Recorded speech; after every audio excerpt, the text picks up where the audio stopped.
Silicon Valley is a rather deceptive name for an area once referred to as the Valley of Heart's Delight and grew orchards. These days, it is technology companies springing out of California's San Francisco Bay. One of the newer ones is Twilio. Twilio is fundamentally a platform for building telephony applications in the cloud. So if you're familiar at all with telephony, the telephone network, it's historically been extremely hard to write applications that communicate with it, whether it's voice, SMS, making phone calls, whatever, right? Twilio has taken all of that complexity and reduced it to a set of web services APIs that makes it really easy for web developers. Twilio is currently available in the US and Canada only and is unknown to most Kenyans. But its SMS technology and the mobile phones it uses are elements Kenyans are well familiar with, just as they are with microblogging site Twitter.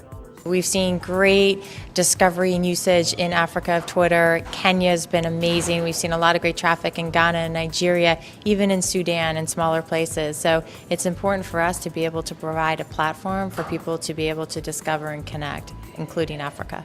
The Kenya ICT Board's Silicon Valley benchmarking tour was a coming-out party of sorts for Kenya's technology credentials. The country is putting up from scratch a $7 billion technology city in Konza, just over 50 kilometers from the capital, Nairobi.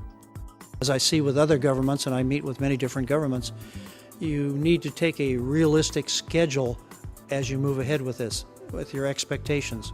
Where I've seen other governments sort of stumble a little bit is they want to do it all by tomorrow. So I'm not saying slow down, but think through it and maybe break it up into modules. HP may be leaving the personal computer business. In fact, a decision is expected as soon as by the end of October.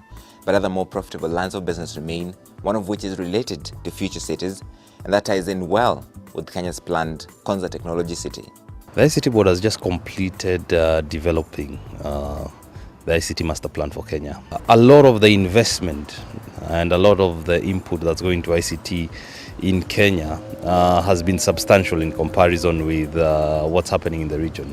The board also visited one of the world's most important technology firms, Google. It is already digitizing tons of Kenyan government records of parliamentary Hansard proceedings and court rulings.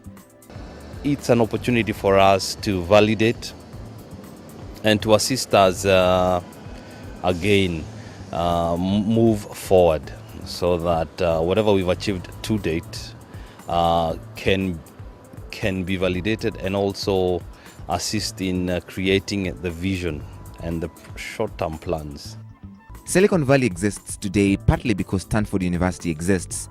The reputable institution inspired and nurtured the pioneer companies of the valley like HP, but also continues to supply it with skilled graduates.